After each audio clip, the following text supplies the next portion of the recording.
News next top ನ್ಯೂಸ್ಗೆ ಸ್ವಾಗತ. ನಾನು ದರ್ಶನ್ ಶೆಟ್ಟಿ ನಾರ್ಕಳಿ. ಟಾಪ್ ನ್ಯೂಸ್ ನೋಡೋಣ. ಅದಕ್ಕೂ ಮುನ್ನ ಈ ಕ್ಷಣದ ಹೆಡ್ಲೈನ್ಸ್. ಶಾಸಕಾಂಗ ಪಕ್ಷದ ನೂತನ ನಾಯಕನಾಗಿ ಡಿಕೆಶಿ ಅವಿರೋಧ ಆಯ್ಕೆ. ಸರ್ಕಾರ ರಚನೆಗೆ ರಾಜ್ಯಪಾಲರಿಂದ ಹಸಿರು ನಿಶಾನೆ. ಜೂನ್ 3ರಂದು ಸಿಎಂ ಆಗಿ ಪ್ರಮಾಣ ವಚನ. ಸಿದ್ದು ಪುತ್ರನಿಗೆ ಹೈಕಮಾಂಡ್ನಿಂದ ಬಂಪರ್ ಆಫರ್. ನಾನು ಸಚಿವಾಕಾಂಕ್ಷಿ ಎಂದ ಯತೀಂದ್ರ ಸಿದ್ದರಾಮಯ್ಯ. ತಂದೆಯ ತ್ಯಾಗಕ್ಕೆ ಫಲ ಬೇಕೆಂದು ಪರೋಕ್ಷ ಬೇಡಿಕೆ. ಕರ್ನಾಟಕದಲ್ಲಿ ಇಂದು ವರುಣನ ಅಬ್ಬರ. ಬೆಂಗಳೂರು ಸೇರಿ ಹಲವು ಜಿಲ್ಲೆಗಳಿಗೆ ಯೆಲ್ಲೋ ಅಲರ್ಟ್ ಘೋಷಣೆ. ದಕ್ಷಿಣ ಒಳನಾಡು ಕರಾವಳಿಗೆ ಐಎಂಡಿ ಹೈ ಅಲರ್ಟ್. ರಾಜ್ಯದಲ್ಲಿ ಸದ್ದಿಲ್ಲದೆ ವ್ಯಾಪಿಸಿದೆ ಕ್ಯಾನ್ಸರ್ ಹೆಮ್ಮಾರಿ. ಕಿದ್ವಾಯಿ ಆಸ್ಪತ್ರೆಯಿಂದ ಹೊರಬಿತ್ತು ಶಾಕಿಂಗ್ ಮಾಹಿತಿ. ಒಂದೇ ವರ್ಷದಲ್ಲಿ 10,000 ಮಂದಿ ತಂಬಾಕು ಸೇವನೆಯಿಂದ ಬಲಿ.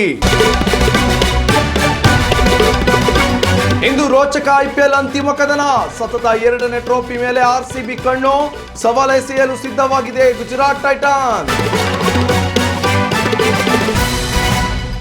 ರಾಜಕೀಯ ಪಡಸಾಲೆಯಲ್ಲಿ ತೀವ್ರ ಸಂಚಲನ ಮೂಡಿಸಿದ್ದ ಅಧಿಕಾರ ಹಸ್ತಾಂತರ ಗದ್ದಲ ಅತ್ಯಂತ ನಿರಾಳವಾಗಿ ಮುಂದುವರಿಯುತ್ತಿದೆ. ನಿನ್ನೆ ನಡೆದ ಕಾಂಗ್ರೆಸ್ ಶಾಸಕಾಂಗ ಪಕ್ಷದ ಸಭೆಯಲ್ಲಿ ಡಿಕೆ ಶಿವಕುಮಾರ್ ಸರ್ವಾನುಮತದಿಂದ ಶಾಸಕಾಂಗ ಪಕ್ಷದ ನೂತನ ನಾಯಕರಾಗಿ ಆಯ್ಕೆಯಾಗಿದ್ದಾರೆ. ಈ ಬೆನ್ನಲ್ಲೇ ರಾಜ್ಯಪಾಲರನ್ನ ಭೇಟಿ ಮಾಡಿರುವ ಡಿಕೆ ಶಿವಕುಮಾರ್ ಸರ್ಕಾರ ರಚನೆಗೆ ಹಕ್ಕು ಮಂಡಿಸಿದ್ದು, ಸರ್ಕಾರ ರಚನೆಗೆ ರಾಜ್ಯಪಾಲರು ಸಮ್ಮತಿ ಸೂಚಿಸಿದ್ದಾರೆ. ಇನ್ನು ಲೋಕಭವನದ ಗಾಜಿನ ಮನೆಯಲ್ಲಿ ಜೂನ್ 3ನೇ ತಾರೀಕು ಸಂಜೆ 4:05ಕ್ಕೆ ಡಿಕೆ ಶಿವಕುಮಾರ್ ಕರ್ನಾಟಕದ 25ನೇ ಮುಖ್ಯಮಂತ್ರಿಯಾಗಿ ಪ್ರಮಾಣ ವಚನ ಸ್ವೀಕರಿಸಲಿದ್ದಾರೆ. ಈ ದಿನದಂದು 9 ಸಚಿವರು ಕೂಡ ಪ್ರಮಾಣ ವಚನ ಸ್ವೀಕರಿಸಲಿದ್ದಾರೆ ಎನ್ನಲಾಗಿದೆ. ಈಗಾಗಲೇ ಸಚಿವರ ಪಟ್ಟಿಯನ್ನು ಫೈನಲ್ ಮಾಡಲಾಗಿದ್ದು, ಸೋಮವಾರದಂದು ದೆಹಲಿಗೆ ಪ್ರಯಾಣಿಸಲಿರುವ ಸಿದ್ದರಾಮಯ್ಯ ಹಾಗೂ ಡಿಕೆ ಶಿವಕುಮಾರ್ ಹೈಕಮಾಂಡ್ನಿಂದ ಸಚಿವರ ಪಟ್ಟಿಗೆ ಅಧಿಕೃತ ಮುದ್ರೆ ಪಡೆದುಕೊಳ್ಳಲಿದ್ದಾರೆ. ನೂತನ ಸಚಿವರ ಪಟ್ಟಿಯಲ್ಲಿ ಸಿದ್ದು ಬಣ ಹಾಗೂ ಡಿಕೆಶಿ ಬಣದ ನಾಯಕರಿಗೆ ಸಮಾನ ಆದ್ಯತೆ ನೀಡಲಾಗಿದೆ ಎನ್ನಲಾಗಿದೆ. ಎಲ್ಲಿಯೂ ಸಂಪುಟದ ನೂತನ ನಾಯಕರ ಹೆಸರನ್ನ ಬಹಿರಂಗಪಡಿಸದ ಡಿಕೆ ಶಿವಕುಮಾರ್ ಬಳಿ ತೆರಳುತ್ತಿರುವ ಸಚಿವಾಕಾಂಕ್ಷಿಗಳು ಮಂತ್ರಿ ಸ್ಥಾನಕ್ಕಾಗಿ ತಮ್ಮ ಲಾಬಿ ಮುಂದುವರಿಸಿದ್ದಾರೆ. ಇನ್ನು ಇದು ಮಾತ್ರವಲ್ಲದೆ ಡಿಕೆ ಶಿವಕುಮಾರ್ ರಾಜ್ಯದ ಮುಖ್ಯಮಂತ್ರಿಗಳಾಗುತ್ತಿದ್ದಂತೆ ಕೆಪಿಸಿಸಿ ಅಧ್ಯಕ್ಷ ಹುದ್ದೆ ರಾಜೀನಾಮೆ ನೀಡಲಿದ್ದು, ಈ ಹುದ್ದೆಗಾಗಿಯೂ ಪೈಪೋಟಿ ಆರಂಭವಾಗಿದೆ ಎನ್ನಲಾಗಿದೆ. ಈ ಹುದ್ದೆಯಲ್ಲಿ ಸತೀಶ್ ಜಾರಕಿಹೊಳಿ, ಡಾಕ್ಟರ್ ಜಿ ಪರಮೇಶ್ವರ್ ಹಾಗೂ ಬಿಕೆ ಹರಿಪ್ರಸಾದ್ ಅವರ ಹೆಸರು ಮುಂಚೂಣಿಯಲ್ಲಿ ಕೇಳಿ ಬಂದಿದ್ದು, ಹೈಕಮಾಂಡ್ ಯಾರಿಗೆ ಮಣೆ ಹಾಕಲಿದೆ ಅನ್ನೋದನ್ನ ಕಾದು ನೋಡಬೇಕಿದೆ. ಉತ್ತಮ ಸಂಸ್ಕಾರಯುತ ಶಿಕ್ಷಣದೊಂದಿಗೆ VSS English medium CBSE school Udupi Muddur. ನರ್ಸರಿಯಿಂದ 10ನೇ ತರಗತಿವರೆಗೆ ಶಿಕ್ಷಣದ ಜೊತೆಗೆ 5ರಿಂದ 10ನೇ ತರಗತಿವರೆಗಿನ ವಿದ್ಯಾರ್ಥಿನಿಯರಿಗೆ ಉತ್ತಮ ಹಾಸ್ಟೆಲ್ ಸೌಲಭ್ಯವೂ ಇದೆ. ನಿಮ್ಮ ಮಕ್ಕಳ ಪ್ರವೇಶಾತಿಗಾಗಿ ಈ ಸಂಖ್ಯೆಗೆ ಕರೆ ಮಾಡಿ. ಈಗಾಗಲೇ ಶಾಸಕಾಂಗ ಪಕ್ಷದ ನಾಯಕರಾಗಿ ಅವಿರೋಧವಾಗಿ ಆಯ್ಕೆಯಾಗಿ ಸರ್ಕಾರ ರಚನೆಯ ಹುಮ್ಮಸ್ಸಿನಲ್ಲಿ ಡಿಕೆ ಶಿವಕುಮಾರ್ ಇದ್ದಾರೆ. ಈ ನಡುವೆ ಕರ್ನಾಟಕದ ನಿರ್ಗಮಿತ ಮುಖ್ಯಮಂತ್ರಿ ಸಿದ್ದರಾಮಯ್ಯ ಪುತ್ರ ಯತೀಂದ್ರ ಸಿದ್ದರಾಮಯ್ಯ ನಾನು ಕೂಡ ಸಚಿವಾಕಾಂಕ್ಷಿ ಎಂದು ಹೇಳುವ ಮೂಲಕ ಹೈಕಮಾಂಡ್ಗೆ ಪರೋಕ್ಷ ಸಂದೇಶ ರವಾನಿಸಿದ್ದಾರೆ.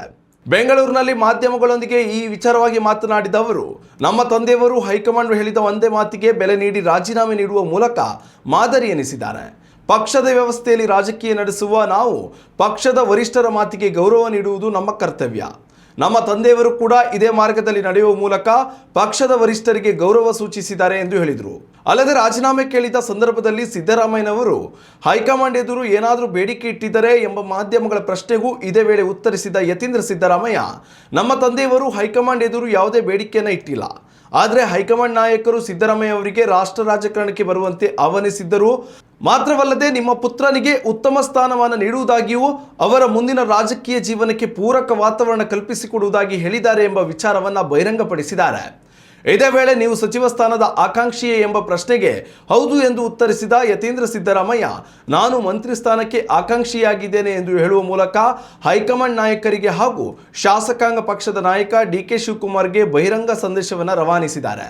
ಮೂಲಗಳ ಪ್ರಕಾರ ಯತೀಂದ್ರ ಸಿದ್ದರಾಮಯ್ಯರಿಗೆ ಸಂಪುಟದಲ್ಲಿ ಸ್ಥಾನ ನೀಡಲಾಗಿದೆ ಎಂದು ಹೇಳಲಾಗ್ತಾ ಇದ್ದು, ಎಲ್ಲ ಕುತೂಹಲಗಳಿಗೆ ಜೂನ್ 3ರಂದು ತೆರೆ ಬೀಳಲಿದೆ. ಬೇಸಿಗೆಯ ಧಗೆಯಿಂದ ಕಂಗಲಾಗಿದ್ದ ರಾಜ್ಯದ ಜನತೆಗೆ ಹವಾಮಾನ ಇಲಾಖೆ ಪ್ರಮುಖ ಮುನ್ಸೂಚನೆಯೊಂದನ್ನು ನೀಡಿದ್ದು, ಕರಾವಳಿ ಜಿಲ್ಲೆಗಳಲ್ಲಿ ಮಳೆಯ ಅಬ್ಬರ ಜೋರಾಗುವ ಸಾಧ್ಯತೆ ಇದೆ. ದಕ್ಷಿಣ ಒಳನಾಡು ಹಾಗೂ ಕರಾವಳಿ ಭಾಗದಲ್ಲಿ ವ್ಯಾಪಕ ಮಳೆಯಾಗುವ ಮುನ್ಸೂಚನೆ ಇರುವುದರಿಂದ ಹವಾಮಾನ ಇಲಾಖೆಯು ಯೆಲ್ಲೋ ಅಲರ್ಟ್ ಘೋಷಿಸಿದೆ. ವಿಶೇಷವಾಗಿ ದಕ್ಷಿಣ ಕನ್ನಡ, ಉಡುಪಿ ಹಾಗೂ ಉತ್ತರ ಕನ್ನಡ ಜಿಲ್ಲೆಗಳ ಹಲವೆಡೆ ಗುಡುಗು ಮತ್ತು ಮಿಂಚು ಸಹಿತ ಭಾರಿ ಮಳೆಯಾಗುವ ಸಾಧ್ಯತೆ ದಟ್ಟವಾಗಿದೆ. ಗಡಿ ಜಿಲ್ಲೆ ಕಾಸರಗೋಡು ಸೇರಿದಂತೆ ಕರಾವಳಿಯ ಬಹುತೇಕ ಭಾಗಗಳಲ್ಲಿ ಸಂಜೆ ಹಾಗೂ ರಾತ್ರಿಯ ವೇಳೆಗೆ ತುಂತುರು ಅಥವಾ ಭಾರಿ ಮಳೆ ಸುರಿಯಲಿದೆ. ಈ ಭಾಗದಲ್ಲಿ ಸದ್ಯ ಮೋಡ ಕವಿದ ವಾತಾವರಣವಿದ್ದು ಕರಾವಳಿ ಜನತೆಗೆ ಜಾಗರೂಕರಾಗಿರಲು ಸೂಚಿಸಲಾಗಿದೆ. ಕರಾವಳಿ ಮಾತ್ರವಲ್ಲದೆ ಮಲೆನಾಡಿನ ಶಿವಮೊಗ್ಗ, ಚಿಕ್ಕಮಗಳೂರು, ಹಾಸನ ಮತ್ತು ಕೊಡಗು ಜಿಲ್ಲೆಗಳಲ್ಲೂ ಮಳೆಯ ಚಟುವಟಿಕೆಗಳು ಚುರುಕುಗೊಳ್ಳಲಿವೆ. ಇನ್ನು ರಾಜಧಾನಿ ಬೆಂಗಳೂರಿನಲ್ಲಿ ಮುಂದಿನ ಕೆಲವು ಗಂಟೆಗಳ ಕಾಲ ಆಕಾಶ ಮೋಡ ಮುಚ್ಚಿರಲಿದ್ದು ಸಂಜೆಯ ವೇಳೆಗೆ ಕಚೇರಿಯಿಂದ ಮನೆಗೆ ಮರಳುವ ಸಾರ್ವಜನಿಕರು ಮತ್ತು ವಾಹನ ಸವಾರರು ಎಚ್ಚರಿಕೆಯಿಂದ ಇರಬೇಕಿದೆ. ದಕ್ಷಿಣ ಒಳನಾಡಿನ ಒಂದೆರಡು ಕಡೆಗಳಲ್ಲಿ 64.5 ಮಿಲಿಮೀಟರ್ನಿಂದ 115.5 ಮಿಲಿಮೀಟರ್ ವರೆಗೆ ಮಳೆ ದಾಖಲಾಗುವ ಸಂಭವವಿದೆ. ಹವಾಮಾನ ವರದಿಗಳ ಪ್ರಕಾರ ಜೂನ್ 1ರಿಂದ ಮಳೆಯ ಪ್ರಮಾಣ ತುಸು ಕಡಿಮೆಯಾಗಲಿದ್ದು ಜೂನ್ 7ರ ಸುಮಾರಿಗೆ ರಾಜ್ಯಕ್ಕೆ ಮುಂಗಾರು ಮಳೆ ಪ್ರವೇಶಿಸುವ ಲಕ್ಷಣಗಳಿವೆ. ಆದರೆ ಆರಂಭದಲ್ಲಿ ಮುಂಗಾರು ಮಾರುತಗಳು ದುರ್ಬಲವಾಗಿರಲಿವೆ ಎಂದು ಅಂದಾಜಿಸಲಾಗಿದೆ. ಇದೇ ಅವಧಿಯಲ್ಲಿ ಉತ್ತರ ಒಳನಾಡಿನ ಜಿಲ್ಲೆಗಳಲ್ಲಿ ಸೂರ್ಯನ ತಾಪ ಹೆಚ್ಚಿರಲಿದ್ದು ಮುಂದಿನ 10 ದಿನಗಳವರೆಗೆ ಅಲ್ಲಿ ಮಳೆಯಾಗುವ ಮುನ್ಸೂಚನೆಗಳಿಲ್ಲ. ಉತ್ತಮ ಸಂಸ್ಕಾರಯುತ ಶಿಕ್ಷಣದೊಂದಿಗೆ VSS English medium CBSE school Udupi Muddur. ನರ್ಸರಿಯಿಂದ 10ನೇ ತರಗತಿವರೆಗೆ ಶಿಕ್ಷಣದ ಜೊತೆಗೆ 5ರಿಂದ 10ನೇ ತರಗತಿವರೆಗಿನ ವಿದ್ಯಾರ್ಥಿನಿಯರಿಗೆ ಉತ್ತಮ ಹಾಸ್ಟೆಲ್ ಸೌಲಭ್ಯವೂ ಇದೆ. ನಿಮ್ಮ ಮಕ್ಕಳ ಪ್ರವೇಶಾತಿಗಾಗಿ ಈ ಸಂಖ್ಯೆಗೆ ಕರೆ ಮಾಡಿ.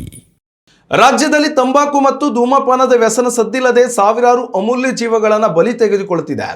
ಕಳೆದ ಕೇವಲ 1 ವರ್ಷದ ಅವಧಿಯಲ್ಲಿ ಕರ್ನಾಟಕದಲ್ಲಿ ತಂಬಾಕು ಉತ್ಪನ್ನಗಳ ಬಳಕೆಯಿಂದಾಗಿ ಬರೋಬ್ಬರಿ 10,000ಕ್ಕೂ ಹೆಚ್ಚು ಜನರು ಕ್ಯಾನ್ಸರ್ ಕಾಯಿಲೆಗೆ ತುತ್ತಾಗಿ ಪ್ರಾಣವನ್ನು ಕಳೆದುಕೊಂಡಿದ್ದಾರೆ ಎಂಬ ಶಾಕಿಂಗ್ ಮಾಹಿತಿ ಇದೀಗ ಬಯಲಾಗಿದೆ.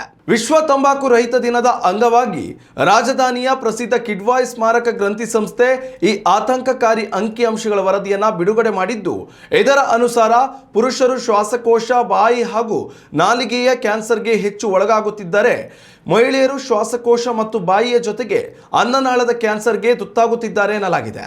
ಇಷ್ಟೇ ಅಲ್ಲದೆ ಧೂಮಪಾನದ ಹಾನಿಕಾರಕ ಹೊಗೆಯಿಂದಾಗಿ ಹೃದಯ ರಕ್ತನಾಳದ ತೊಂದರೆಗಳು, ಮೂತ್ರಪಿಂಡದ ಸಮಸ್ಯೆಗಳು, ಗಂಟಲು ಹಾಗೂ ಮೇದೋಜೀರಕ ಗ್ರಂಥಿಯ ಕ್ಯಾನ್ಸರ್ಗಳು ಆವರಿಸಿಕೊಳ್ಳುತ್ತಿವೆ.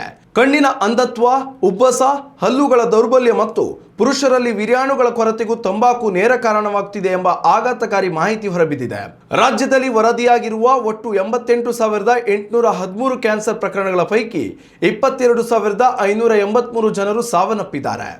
ಹೊಸದಾಗಿ ಪತ್ತೆಯಾದ 39,371 ಪುರುಷ ಕ್ಯಾನ್ಸರ್ ಪೀಡಿತರಲ್ಲಿ 52% ಅಂದರೆ 20,652 ಜನ ಮಂದಿ ತಂಬಾಕು ವ್ಯಸನಿಗಳೇ ಆಗಿದ್ದಾರೆ. ಇವರಲ್ಲಿ ಈಗಾಗಲೇ 5,814 ಪುರುಷರು ಮೃತಪಟ್ಟಿದ್ದಾರೆ. ಇನ್ನು ಒಟ್ಟು 49,442 ಮಹಿಳಾ ರೋಗಿಗಳಲ್ಲಿ 30.7% ಅಂದರೆ 15,187 ಜನ ಮಹಿಳೆಯರು ತಂಬಾಕಿನಿಂದಲೇ ಕ್ಯಾನ್ಸರ್ ತಂದುಕೊಂಡಿದ್ದು 4,230 ಮಹಿಳೆಯರು ಪ್ರಾಣ ಕಳೆದುಕೊಂಡಿದ್ದಾರೆ. ರಾಜಧಾನಿ ಬೆಂಗಳೂರಿನಲ್ಲಿ ತಂಬಾಕು ಮತ್ತು ಸಿಗರೆಟ್ ಸೇವನೆಯು ಅಪಾಯಕಾರಿ ಮಟ್ಟ ತಲುಪುತ್ತಿದೆ. ನಗರದಲ್ಲಿ ಪುರುಷರ 3,734 ಹಾಗೂ ಮಹಿಳೆಯರ 2,634 ಕ್ಯಾನ್ಸರ್ ಪ್ರಕರಣಗಳಿಗೆ ತಂಬಾಕು ನೇರ ಕಾರಣವಾಗಿದೆ. ಬೆಂಗಳೂರಿನಲ್ಲಿ ತಂಬಾಕಿನ ವಿಷಕ್ಕೆ ಬಲಿಯಾದವರ ಸಂಖ್ಯೆ 1,775 ದಾಟಿದೆ. ದೇಶದ ಒಟ್ಟಾರೆ ತಂಬಾಕು ಬಳಕೆಯ ಸರಾಸರಿ ಪ್ರಮಾಣಕ್ಕೆ ಹೋಲಿಕೆ ಮಾಡಿದರೆ ಕರ್ನಾಟಕದಲ್ಲಿ ಈ ವ್ಯಸನದ ಪ್ರಮಾಣ ಕೊಂಚ ಕಡಿಮೆ ಇದೆ. ರಾಜ್ಯದ ಒಟ್ಟು ಜನಸಂಖ್ಯೆಯಲ್ಲಿ 8.8% ಮಂದಿ ತಂಬಾಕು ಚಟಕ್ಕೆ ದಾಸರಾಗಿದ್ದಾರೆ. ಇದರಲ್ಲಿ 16.8% ಪುರುಷರು ಹಾಗೂ 0.7% ಮಹಿಳೆಯರು ಸೇರಿದ್ದಾರೆ ಎಂದು ಕಿಡ್ವಾಯ್ ಆಸ್ಪತ್ರೆಯ ವರದಿ ಸ್ಪಷ್ಟಪಡಿಸಿದೆ. ಕ್ರಿಕೆಟ್ ಜಗತ್ತಿನ ಅತ್ಯಂತ ದೊಡ್ಡ ಹಬ್ಬವಾದ IPL 19ನೇ ಆವೃತ್ತಿಯ ಚಾಂಪಿಯನ್ ಪ್ರಶಸ್ತಿಗಾಗಿ ಇಂದು ವಿಶ್ವದ ಅತಿ ದೊಡ್ಡ ಕ್ರೀಡಾಂಗಣವಾದ ಅಹಮದಾಬಾದ್ನ ನರೇಂದ್ರ ಮೋದಿ ಸ್ಟೇಡಿಯಂನಲ್ಲಿ ಭರ್ಜರಿ ಫೈನಲ್ ಪಂದ್ಯ ನಡೆಯಲಿದೆ. ಇಂದಿನ ಮಹಾಕದನದಲ್ಲಿ ಹಾಲಿ ಚಾಂಪಿಯನ್ ಬೆಂಗಳೂರು ಹಾಗೂ ಮಾಜಿ ವಿಜೇತ ಗುಜರಾತ್ ಟೈಟನ್ಸ್ ತಂಡಗಳು ಮುಖಾಮುಖಿಯಾಗುತ್ತಿದ್ದು ಇಡೀ ವಿಶ್ವದ ಕ್ರಿಕೆಟ್ ಪ್ರೇಮಿಗಳ ಕಣ್ಣು ಈ ಪಂದ್ಯದ ಮೇಲಿದೆ. ಚೊಚ್ಚಲ IPL ಟ್ರೋಫಿಗಾಗಿ ಬರೋಬ್ಬರಿ 18 ವರ್ಷಗಳ ಕಾಲ ಸುದೀರ್ಘ ಕಾಯುವಿಕೆ ನಡೆಸಿದ್ದ ಬೆಂಗಳೂರು ತಂಡಕ್ಕೆ ಈಗ ಸತತ 2ನೇ ವರ್ಷವೂ ಚಾಂಪಿಯನ್ ಪಟ್ಟವನ್ನು ಉಳಿಸಿಕೊಳ್ಳುವ ಸುವರ್ಣ ಅವಕಾಶ ಎದುರಾಗಿದೆ. ಟೂರ್ನಿಯುದ್ದಕ್ಕೂ ಸಾಂಘಿಕ ಮತ್ತು ಅದ್ಭುತ ಪ್ರದರ್ಶನ ತೋರಿದ್ದ RCB ಲೀಗ್ ಹಂತ ಮುಕ್ತಾಯದ ವೇಳೆಗೆ ಅಂಕಪಟ್ಟಿಯಲ್ಲಿ ಅಗ್ರಸ್ಥಾನಿಯಾಗಿ ಪ್ಲೇ ಆಫ್ ಪ್ರವೇಶಿಸಿತು. ಅಷ್ಟೇ ಅಲ್ಲದೆ ಕ್ವಾಲಿಫೈರ್ 1 ಪಂದ್ಯದಲ್ಲಿ ಇದೇ ಗುಜರಾತ್ ಟೈಟನ್ಸ್ ವಿರುದ್ಧ ಭರ್ಜರಿ ಜಯ ಸಾಧಿಸಿ ನೇರವಾಗಿ ಫೈನಲ್ಗೆ ಲಗ್ಗೆ ಇಟ್ಟಿತು. ಮತ್ತೊಂದೆಡೆ ಗುಜರಾತ್ ಟೈಟನ್ಸ್ ತಂಡವು ಸಹ ಅತ್ಯಂತ ಬಲಿಷ್ಠವಾಗಿ ಗುರುತಿಸಿಕೊಂಡಿದೆ. ಲೀಗ್ ಹಂತದಲ್ಲಿ ಬೆಂಗಳೂರು ತಂಡಕ್ಕಿಂತಲೂ ಹೆಚ್ಚು ಪಂದ್ಯಗಳನ್ನು ಗೆದ್ದಿದ್ದರೂ ನೆಟ್ ರನ್ ರೇಟ್ ಕೊರತೆಯಿಂದಾಗಿ ಅಂಕಪಟ್ಟಿಯಲ್ಲಿ 2ನೇ ಸ್ಥಾನಕ್ಕೆ ತೃಪ್ತಿಪಟ್ಟಿತು. ಕ್ವಾಲಿಫೈರ್ 1ರಲ್ಲಿ RCB ವಿರುದ್ಧ ಸೋತ ಬಳಿಕ ಎಲಿಮಿನೇಟರ್ ಪಂದ್ಯದಲ್ಲಿ ರಾಜಸ್ಥಾನ ರಾಯಲ್ಸ್ ತಂಡವನ್ನು ಧೂಳಿಪಟ ಮಾಡಿ ಇದೀಗ ಫೈನಲ್ ವೇದಿಕೆಯಲ್ಲಿ ಸೇಡು ತೀರಿಸಿಕೊಳ್ಳಲು ಸಜ್ಜಾಗಿದೆ. IPL ಇತಿಹಾಸದಲ್ಲಿ ಇವೆರಡು ತಂಡಗಳು ಒಟ್ಟು 9 ಬಾರಿ ಮುಖಾಮುಖಿಯಾಗಿದ್ದು ಇದರಲ್ಲಿ RCB 5 ಪಂದ್ಯಗಳಲ್ಲಿ ಹಾಗೂ ಗುಜರಾತ್ 4 ಪಂದ್ಯಗಳಲ್ಲಿ ಜಯಗಳಿಸಿವೆ. ಆದರೆ ಲೀಗ್ ಹಂತದಲ್ಲಿ ಇದೇ ಅಹಮದಾಬಾದ್ ಮೈದಾನದಲ್ಲಿ ಗುಜರಾತ್ ವಿರುದ್ಧ RCB ಸೋತಿತ್ತು ಎಂಬುದು ಗಮನಾರ್ಹ. ಅಹಮದಾಬಾದ್ ಮೈದಾನದ ಪಿಚ್ ಸಂಪೂರ್ಣವಾಗಿ ಬ್ಯಾಟಿಂಗ್ಗೆ ಹೆಚ್ಚಿನ ನೆರವು ನೀಡಲಿದ್ದು ಬೃಹತ್ ಮೊತ್ತದ ಪಂದ್ಯವನ್ನು ನಿರೀಕ್ಷಿಸಬಹುದಾಗಿದೆ. ಇಲ್ಲಿ ಚೇಸಿಂಗ್ ಮಾಡಿದ ತಂಡಗಳೇ ಹೆಚ್ಚು ಯಶಸ್ಸು ಕಂಡಿರುವುದರಿಂದ ಟಾಸ್ ಗೆಲ್ಲುವ ನಾಯಕ ಮೊದಲು ಫೀಲ್ಡಿಂಗ್ ಆಯ್ಕೆ ಮಾಡಿಕೊಳ್ಳುವುದು ಬಹುತೇಕ ಖಚಿತವಾಗಿದೆ.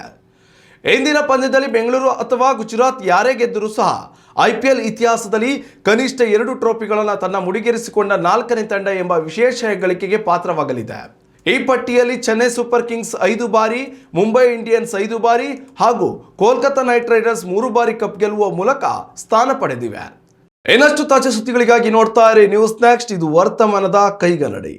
ಉತ್ತಮ ಸಂಸ್ಕಾರಯುತ ಶಿಕ್ಷಣದೊಂದಿಗೆ VSS English medium CBSE school Udupi Muddur. ನರ್ಸರಿಯಿಂದ 10ನೇ ತರಗತಿವರೆಗೆ ಶಿಕ್ಷಣದ ಜೊತೆಗೆ 5ರಿಂದ 10ನೇ ತರಗತಿವರೆಗಿನ ವಿದ್ಯಾರ್ಥಿನಿಯರಿಗೆ ಉತ್ತಮ ಹಾಸ್ಟೆಲ್ ಸೌಲಭ್ಯವೂ ಇದೆ. ನಿಮ್ಮ ಮಕ್ಕಳ ಪ್ರವೇಶಾತಿಗಾಗಿ ಈ ಸಂಖ್ಯೆಗೆ ಕರೆ ಮಾಡಿ.